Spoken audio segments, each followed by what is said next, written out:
Hello students, now we discuss the topic objectives of crop variety improvement.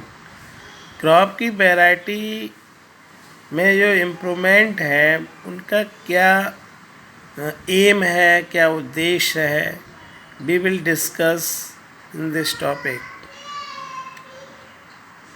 Students, there are 7 aim we will achieve with the help of crop variety improvement.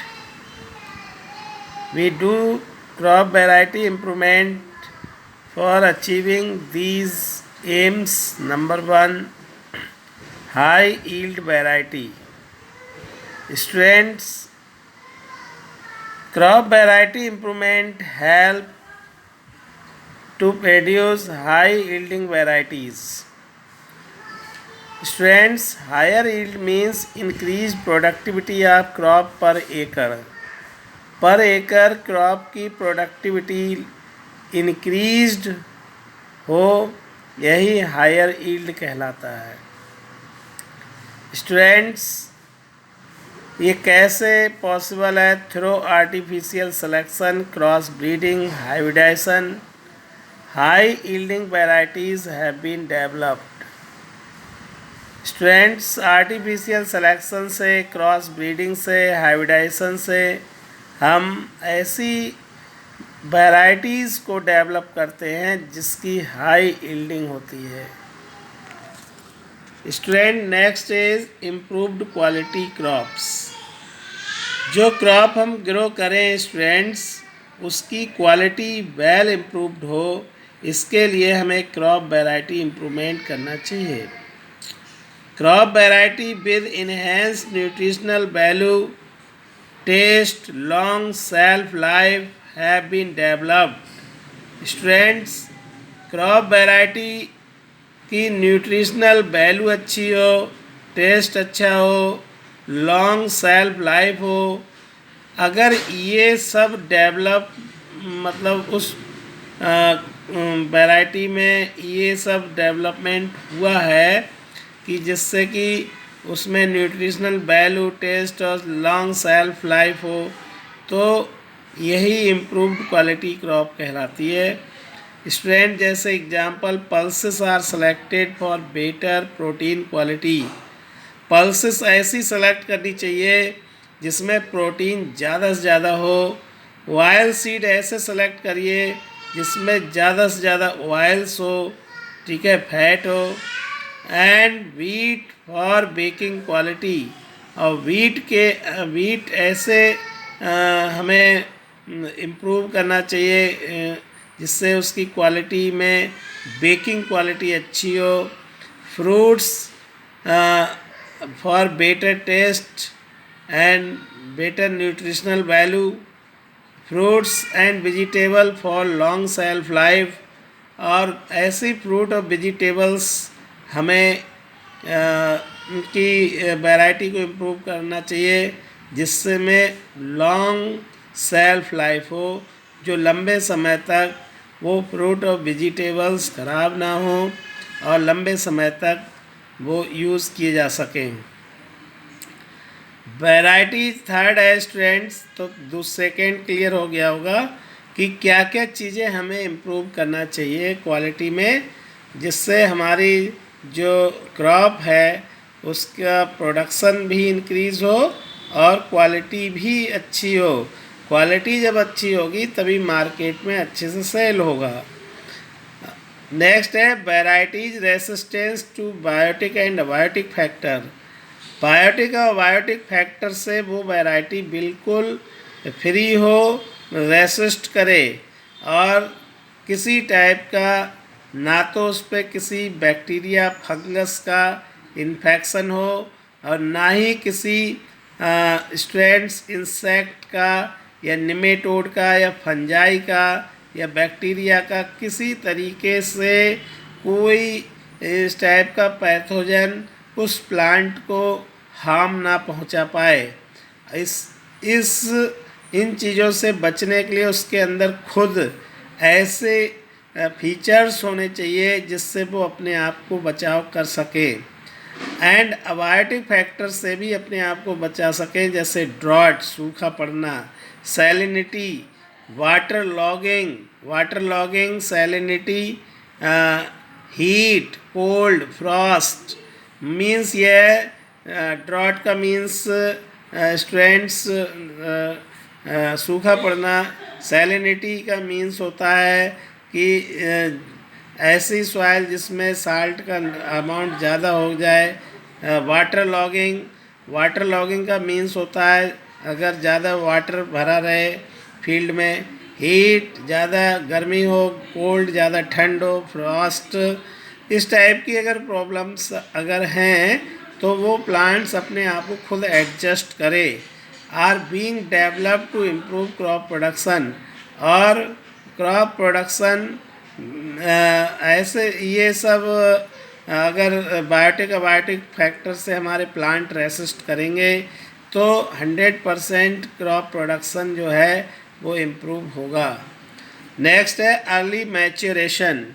Early maturation में क्या है students? Shorter the duration of crop variety from its sowing to harvesting.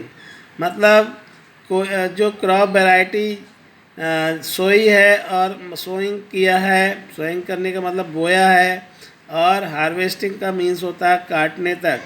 तो sowing और harvesting के बीच की जो duration है crop variety की वो शॉर्टर होनी चाहिए। The more economical is variety, जिससे वैरायटी ज़्यादा इकोनॉमिकल होगी और स्टूडेंट्स फार्मर्स को ज़्यादा फ़ायदा मिलेगा, क्योंकि क्रॉप वैरायटी शॉर्टर ड्यूरेशन की होने से क्या होता है कि हम एक ही ईयर में कई क्रॉप्स को ग्रो कर सकते हैं। It help the farmer in raising multiple round of crops in a year. It help the farmer, ये फार्मर्स की हेल्प करते हैं किस तरीके से कि वो एक ईयर में मल्टीपल राउंड में क्रॉप को ग्रो कर सकते हैं over the same piece of land. मतलब एक ही ज़मीन के टुकड़े में वो एक साल में बहुत सारी क्रॉप्स को ग्रो कर सकते हैं। This also reduce the cost of crop production, इससे क्रॉप के प्रोडक्शन की कॉस्ट भी कम हो जाती है। और uniform maturity of crop make the harvesting easy. और स्टूडेंट्स क्रॉप की मैच्योरिटी अगर एक जैसी हो तो हार्वेस्टिंग करना आसान हो जाता है, और हार्वेस्टिंग के दौरान जो होने वाला नुकसान होता है वो भी कम हो जाता है। स्टूडेंट इन दिस वे जो हमारी क्रॉप वैरायटी में इम्प्रूवमेंट ये भी होना चाहिए कि जिससे हमारे क्रॉप्स जो हैं उनमें अर्ली मैच्योरेशन हो, जिससे हार्वेस्टिंग जल्दी की जा सके, और यूनिफॉर्म मैच्योरेशन होना चाहिए। नेक्स्ट है वाइडर अडॉप्टेबिलिटी। वाइडर अडॉप्टेबिलिटी का मीन्स होता है strengths plant variety insensitive to temperature and duration of light need to be developed. Strengths हमें ऐसी वैरायटी को डेवलप करना चाहिए जिससे कि वो टेम्परेचर और ड्यूरेशन ऑफ लाइट के प्रति इंसेंसिटिव होनी चाहिए। This will help in crossing the cultivation barrier and one variety of crop can be grown throughout the year under different climatic condition। इससे फार्मर्स को ये मदद मिलेगी कि वो उस क्रॉप को पूरे साल कभी भी किसी भी क्लाइमेटिक कंडीशन में ग्रो कर सकते हैं और डिफरेंट एरिया में ग्रो कर सकते हैं। तो स्टूडेंट्स हमें वाइडर अडॉप्टेबिलिटी वाली क्रॉप्स वैरायटी को प्रोड्यूस करना चाहिए, जिससे कि क्या होगा कि वो प्लांट जो हैं लाइट की ड्यूरेशन और टेम्परेचर के प्रति इंसेंसिटिव हो जाएंगे, और उन क्रॉप्स को हम कभी भी कहीं भी ईयर में कभी भी ग्रो कर सकते हैं और किसी भी क्लाइमेटिक कंडीशन में इन्हें कर सकते हैं। तो ये वाइडर अडॉप्टेबिलिटी में आता है। नेक्स्ट है desirable agronomic trade. Wider adaptability का एक एग्जांपल है स्टूडेंट्स। पहले क्या होता था, जो कैबेज या कैलीफ्लावर था की जो वेजिटेबल्स थी वो केवल हम विंटर सीजन में ग्रो कर सकते थे, लेकिन आज के समय में ये क्रॉप्स होल ईयर ग्रो की जा रही हैं। ये वजह है क्योंकि हमें साइंटिस्ट ने क्रॉप वैरायटी इम्प्रूव करने के बाद ऐसी वैरायटी को प्रोड्यूस किया है जिसके अंदर वाइडर अडाप्टेबिलिटी होती है और ऐसी क्रॉप्स पूरे ईयर होल ईयर कभी भी किसी क्लाइमेटिक कंडीशन में ग्रो कर सकते हैं। नेक्स्ट है डिजायरेबल एग्रोनॉमिक ट्रेट। मीन्स ये है कि जो भी हम वैरायटी शो कर रहे हैं उसके अंदर डिज़ायरेबल एग्रोनॉमिक करेक्टर्स होने चाहिए। जैसे to achieve higher productivity variety should have desirable agronomic characteristics. अगर हमें हायर प्रोडक्टिविटी अचीव करना है तो वैरायटी के अंदर डिज़ायरेबल एग्रोनॉमिक करेक्टर्स होने चाहिए। जैसे cereal crop should be dwarf.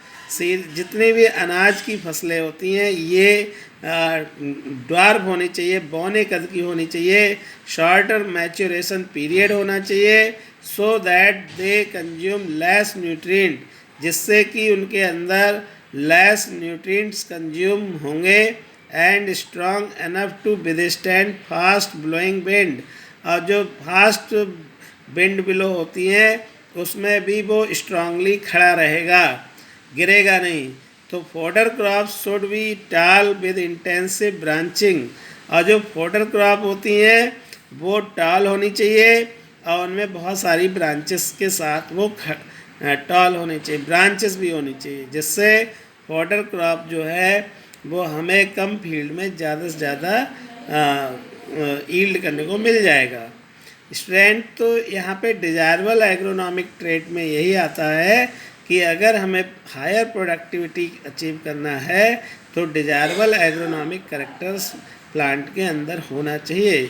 और जैसे मैंने एग्जांपल में लिया था, सीरियल क्रॉप ड्वार्फ होने चाहिए, मैच्योरेशन पीरियड शॉर्ट होना चाहिए, तभी ये स्ट्रांगली फास्ट ब्लोइंग विंड के अगेंस्ट में विदस्टैंड रहेगा, खड़ा रहेगा और लेस न्यूट्रिएंट कंज्यूम करेगा। नेक्स्ट है easy to acclimatise. Strengths easy to